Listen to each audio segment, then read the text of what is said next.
Não tem nenhum problema. Tá tudo bem, só que então você tem que assumir o risco, porque o boleto chega. Qual que é o boleto? Tá bom, o que você falava lá tá certo? Ou o que você fala agora tá certo? Porque você falava coisas diferentes. O que você falava em 90 e poucos que você falou, não é o que você tá falando agora. Então, ou é mentira aqui, ou era mentira lá. Meus amigos, hoje eu quero compartilhar com vocês momentos intensos de um debate muito empolgante. Inclusive, fazia tempo que eu não assistia um debate tão satisfatório. Trata-se do debate entre a Lana Holder e o pastor César Cavalcante. Se você não conhece o pastor César Cavalcante, ele tem um canal, César Cavalcante. Se inscreve no canal dele, porque tem debates muito interessantes e com certeza vão te agregar algo de bom. E se você quiser assistir na íntegra esse debate da Lana Holder, vai lá no canal Comunidade Cristã Genuína São Paulo. Lá você vai encontrar esse debate completo na íntegra e eu recomendo você assistir. E eu gostei muito do debate, porque foi um debate harmonioso. Ambas as partes tiveram espaço para se expressar, para se comunicar. Foi um debate respeitoso, tanto por parte da Lana Holder como por parte do pastor César Cavalcante, e isso foi muito legal. Às vezes tem umas polêmicos como esse, né, na questão da homossexualidade, e a Bíblia acaba acalorando os ânimos, e às vezes fica assim, às vezes muitos levam até para o lado pessoal e compromete a coerência do debate. E não foi o que aconteceu aqui. Foi um debate realmente harmonioso, deu para a gente entender claramente a argumentação de ambas as partes, e isso eu achei muito legal.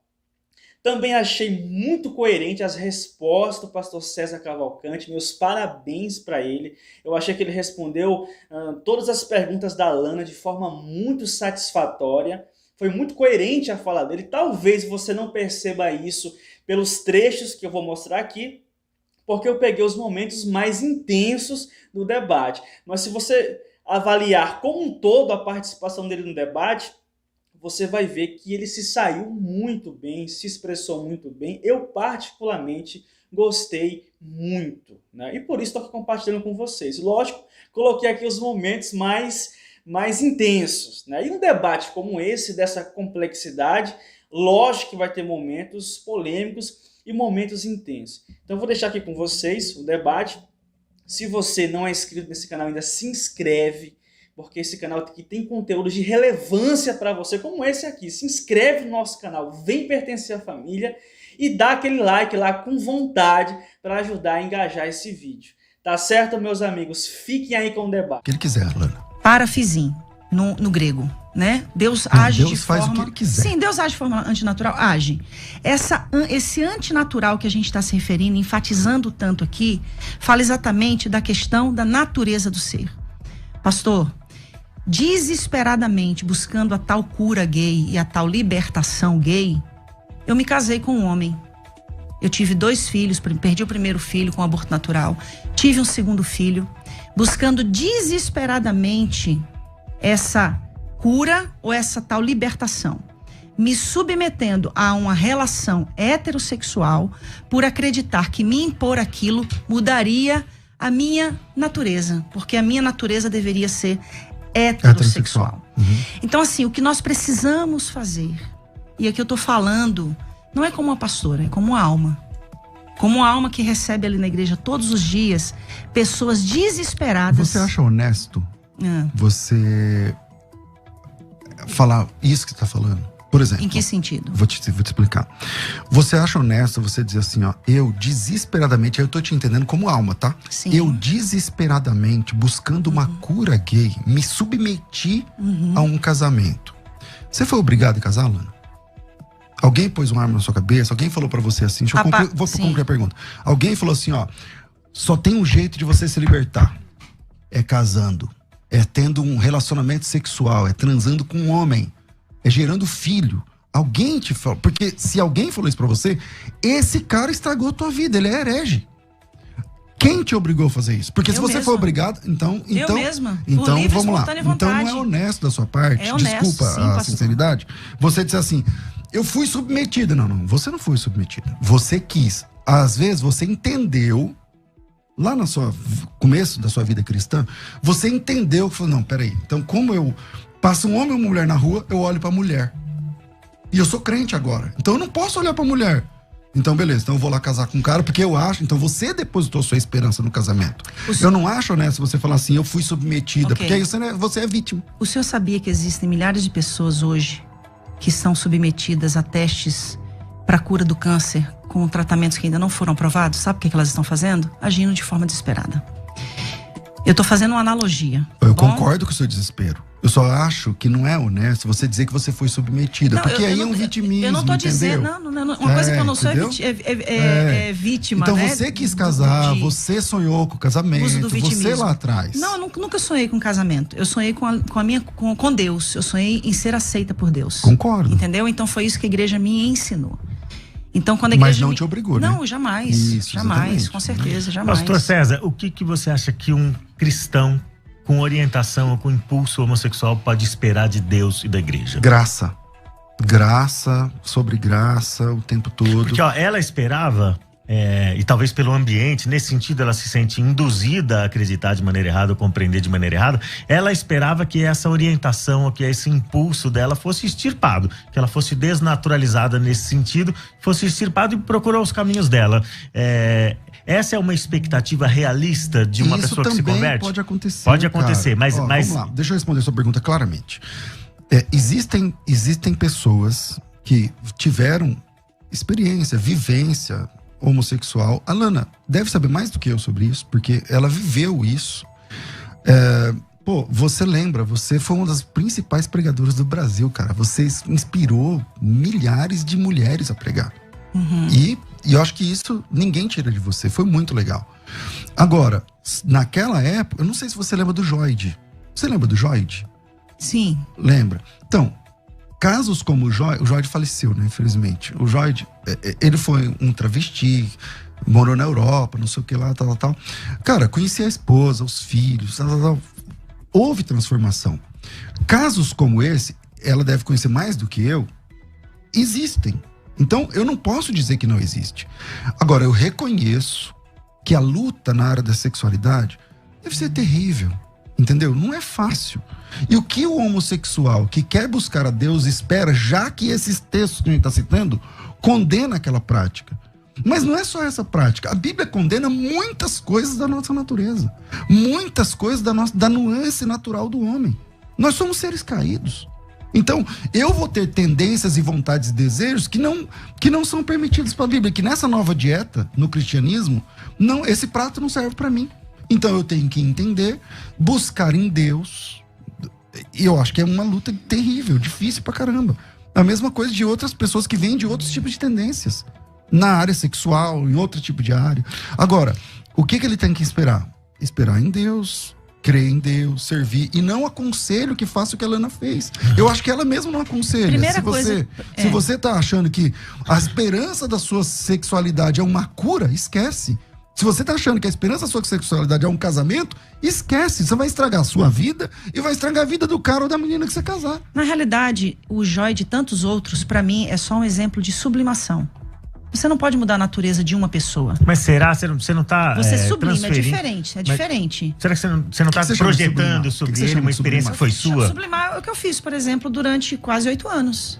Eu me converto ao evangelho e sublimo a minha sexualidade, eu não a pratico. Então tudo aquilo que você falava era mentira?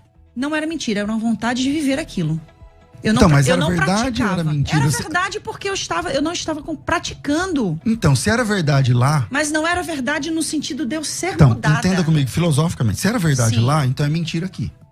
O que você está falando. Ou é verdade aqui, então era mentira lá. Porque se você fala uma coisa que eu não sei quantos anos faz, mas não quero aqui denotar as idades. Mas se há 20 anos atrás você falava X e agora você fala não é X, é Y, ou era mentira lá, ou é mentira pastor, aqui. Nós vamos ter outro problema com Paulo, porque Paulo defendia a lei a ponto de matar os cristãos. E teve um momento que Paulo encontrou com Deus e Paulo diz o seguinte: quando Deus me deu uma visão, não consultei nem carne nem sangue, mas fui fiel à visão. O que isso tem a ver com o assunto? Paulo perseguia os cristãos e os matava. Mas ele não era cristão. Mas pastor, lá você era. Ele defendia a lei, é isso que eu estou dizendo. Então, beleza. Então você começou a ser cristã agora? Aí houve uma mudança radical de conduta no caso dele, né? Mudança de visão, é isso que eu estou dizendo. Cristã eu sou desde o dia 12 de dezembro de 1995, quando eu me converti. Agora, o fato de hoje eu ter uma visão sobre a minha orientação sexual diferente do que eu tinha antes, Não, tá tem nenhum tudo bem. problema. Tá tudo bem. Só que então você tem que assumir o risco. Porque o boleto chega. Qual que é o boleto? Tá bom, o que você falava lá tá certo? Ou o que você fala agora tá certo? Porque você falava coisas diferentes. O que você falava em 90 e poucos que você falou, não é o que você tá falando agora. Então, ou é mentira aqui, ou era mentira lá. É que você ficou... Simples. Lana, pastora, você ficou com dó de falar que você estava enganada. Porque as 2 vezes que eu perguntei pra você se você estava enganada, você falou, não, eu acreditava desesperadamente. Isso. Mas se eu acredito desesperadamente, ou por causa de pressão do grupo, ou por causa de um anseio, de uma Vamos lá. expectativa meu, Acho não que deixa a de melhor ser um pessoa engano, para né? falar sobre isso sou eu mesma, Claro. tá bom? Aham. Então vamos lá. Vocês falam dentro de uma perspectiva externa. Eu Isso, falo fora, dentro de de fora, uma exato. perspectiva interna, ok? Então, tudo que eu fiz, não foi só o casamento. Foi cura interior, foi libertação, foram Ministério. longos processos de jejum, foram subidas ao monte. Ministério foi chamado. Ministério não tem nada a ver com a minha sexualidade, né? Então, assim, quando eu venho a um casamento, vivo a maternidade, tudo isso eu vivo nessa busca, como tantas outras situações pelas quais eu me predispus a fazer, não fui obrigada a nada. Eu me predispus porque eu cresci dentro de um contexto onde eu fui ensinada que o fato de eu ser quem eu era ia me levar ao inferno. Uhum. Eu amo a Deus e não quero ir ao inferno. Então faria tudo o que fosse necessário para mudar, como fiz. Naquele contexto era a minha verdade. Ok? No grego, quando a gente pega lá João capítulo 1, versículo 1, quando João fala do verbo, essa palavra verbo está lá, davar. Davar fala de verdade e realidade. Naquela época, era a minha verdade, a minha realidade. Era a minha realidade. Hoje, a minha verdade e a minha realidade é compreender que eu nasci assim e eu louvo a Deus por nascer assim. Mesmo porque eu entendo que hoje o meu chamado é uma voz para alcançar tantos outros iguais a mim que acreditam que não são amados e aceitos por Deus. Uhum. Então, o que eu quero trazer aqui hoje é, a minha verdade hoje é essa. Eu mudei de ideia, mudei como Paulo mudou, mudei como Pedro mudou quando vi um lençol descendo e Deus dizendo para ele, come, mata e come. Não porque é impuro. Você não vai dizer que é impuro aquilo que eu santifiquei. Então mudei de ideia como Pedro mudou, mudei de ideia como Paulo mudou. Então, mudei com essa resposta, você está anulando aquele que estava Sim. atrás. Não, pastor, isso. mas aquilo lá atrás foi lá atrás, como foi lá atrás com Pedro, Então, como mas foi lá nós não atrás com estamos lá Paulo. atrás. A Nós gente estamos em está 2021. chegando Então, agora, 2021. 30 minutos. Já vou terminar. Caramba, de novo já chegou. Atos 15, conselho em Jerusalém. E aí? Para ser aceito tem que ser circuncidado ou não? A igreja toma uma decisão, gente. Era uma questão de lei, mas vem uma mudança. A igreja sempre vai precisar passar por mudança. E uma coisa que vocês nem ninguém vão poder impedir. Deus está promovendo uma nova reforma. E essa reforma vai vir, quer vocês queiram. Quando eu falo vocês, eu não falo afrontando, tá? Eu falo no sentido, quer a igreja queira, que ela não queira. Porque assim como aconteceu a reforma protestante, está acontecendo uma nova reforma hoje. E essa reforma, sabe por quê? Quando Deus chamou a mim e a Rosana, ele foi enfático em falar conosco, dizendo assim, estou levantando vocês para fazer a última colheita antes do arrebatamento. Sabe o que Deus disse? Eu vou buscar a igreja e não aceito que vocês fiquem de fora. Então nós assumimos essa responsabilidade. Todos os dias estamos debaixo, sim, de opressões, de xingamentos, de maldições.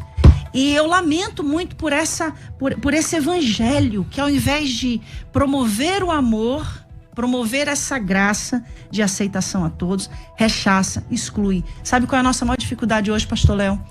Pastor César? É evangelizar um gay no meio da rua. Primeiro a gente tem que, na hora de evangelizar ele, dizer que a gente é gay, para ele então aceitar ser evangelizado. Porque eles estão tendo repúdio pelo evangelho. Porque a linguagem que é pregada é uma linguagem de violência, é uma linguagem de exclusão, de marginalização. Então, nós assumimos um lugar que eu estou disposta a morrer nele, se for necessário, para que outras pessoas sejam alcançadas. Bom, e milhares de vidas sejam salvas. A minha primeira fala, Léo, eu vou voltar nela lá atrás, né? Lana, você se sentiu, da minha parte... Não, pastor, jamais, de forma alguma. Algum discurso de violência ou coisa do gênero? Jamais, jamais. Porque... Inclusive, quero dizer que gostei muito do senhor pessoalmente. Então, a questão é a seguinte, cara. O cristão verdadeiro, ele vai enxergar um homossexual como uma alma, como qualquer outra, vindo do pecado como qualquer outra, como todo mundo. Deus, ele não aceita a gente como a gente é. Gente, isso é evangelho. Isso é evangelho. Concordo. Entendeu? Mas ele recebe todo mundo do jeito que tiver. Ele, Então, ele não igreja, aceita a gente como a gente é. Mas ele recebe. Mas recebe. Ele Mas recebe aceitou você. a sua sexualidade? Nesse caso, a minha sexualidade não estava contra a vontade de Deus. Então, pra mim, a minha luta foi ser monogâmico.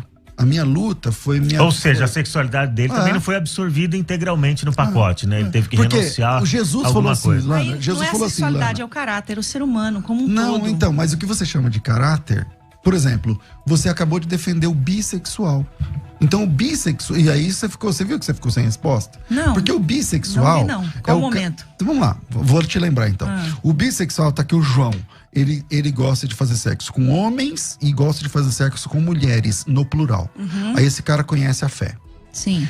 Na minha opinião, na minha visão da Bíblia, esse cara tem que abandonar essa questão. Ele vai viver sexualmente assexuado? Não. Ele vai casar com uma mulher e acabou. Aí, a vida dele é a vida monogâmica. Já que ele é um bissexual e não tem repulsa Você pelo sexo também oposto. defendeu que esse cara tem que ser monogâmico. e o que Mas diz você todo que eu defendeu falei? assim. Ah. Então, vou te chegar lá. Você defendeu que o João também tem que ser monogâmico. Só que você diz assim, no seu caso, ele tem que escolher um homem ou uma mulher e ficar com ele até o fim da vida. Sim. Aí eu disse, nesse momento ele parou de ser bissexual. Aí Não você parou, disse, não, ele fez uma escolha. Não, então Aí ele parou. Não, ainda dei um exemplo. Vocês, antes de se casarem com a esposa de vocês se apaixonaram por outras mulheres, mas vocês fizeram uma escolha. Nesse E momento a vocês escolha deixaram foi ficar só com essa. Então- Então acabou. A escolha de João foi ficar só com esse ou com essa. Então acabou. Ele parou de ser bissexual aí. Mas fez uma escolha, pastor. Exato, mas acabou. Aí tá dentro de uma questão de caráter. Entendeu? Literalmente, porque, por exemplo, o fato de eu ser homossexual não significa que eu não tenha desejo por outras pessoas, por outras mulheres. Mas eu fiz uma escolha. E a minha escolha é a minha esposa.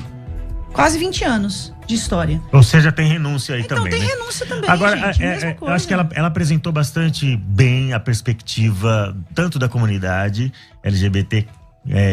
E eu tô, desde o começo que a gente começou a conversar, mas eu sou assim. Eu tô tentando ser leve contigo. Não concordo. Eu não concordo. Mas isso não me dá o direito A de gente ser não grosso concorda, né, com com você. a- Exatamente. Mas isso não me dá o direito de ser ofensivo, grosso ou violento contigo. Por quê? Porque eu sou um servo de Jesus, cara. Então, pastor, cabe uma meia-culpa pela igreja? Não, porque a igreja de Jesus, ela não é isso. Agora, tem crente sem noção, como tem macumbeiro sem noção, como tem gay sem noção, como tem um monte de gente sem noção. Agora, eu não posso fazer minha culpa pelos crentes sem noção. Então, o verdadeiro servo de Deus, mesmo não concordando com os pressupostos que ela ensina, ele respeita, ele ama, ele conversa, ele dialoga e tá tudo bem. No fim, ou eu estou certo ou a Lana está certa. A gente tá discordando num ponto essencial. Um dia a gente vai estar diante de Deus. Ou a compreensão que eu tenho está correta, e aí a Lana vai se dar mal, ou a compreensão da Lana está correta e eu vou me dar mal. Um dia a gente vai estar diante de Deus. Agora, enquanto esse dia não vem, respeito, cara. Enquanto esse dia não vem, vamos nos despedir dos internautas. Você Posso tem um falar só mais compromisso, uma pastor. coisa? É Vou ter que você falar que só mais disse. uma Você pode falar alguma coisa, que o compromisso é o seu, A mais Lana tá com a urgente palavra, aí, né? ela tá com a palavra. Mas Eu falei aproveita, demais agora. aproveita e fala, e também se despede do internauta. Pode falar do seu livro, Tá. pode dar suas redes sociais, tá bom? Pastor, eu quero dizer que, com muito respeito, eu recebo o que o senhor falou, tá? Eu respeito a opinião de todos os internautas. Eu respeito a opinião dos cristãos que divergem da nossa opinião. Eu já pensei assim um dia e me permitir mudar quanto à minha forma de pensar. A minha maior preocupação hoje, pastor, o senhor terminou falando, um dia a gente vai estar diante de Deus. E aí existem duas possibilidades. Da Lana tá certa, de eu tá errado, mas a gente vai estar lá. 50-50. 50-50. Só que existe uma outra questão por trás disso, pastor César. É que se vocês estiverem errado, milhares de pessoas foram lançadas ao inferno por causa desse erro. E, falando a respeito da sua causa, se eu estiver errado, então milhares de pessoas também vão estar indo ao inferno por causa de mim. Só que para tomar uma decisão como essa que eu tomei, de, junto com a Rosânia, começar uma igreja com essa proposta de inclusão, a gente teve muita certeza e muita convicção. E uma convicção que vai além de uma letra, mas de uma experiência com o Espírito. E eu quero dizer que eu acredito sim, que Deus está promovendo uma reforma nesses últimos dias.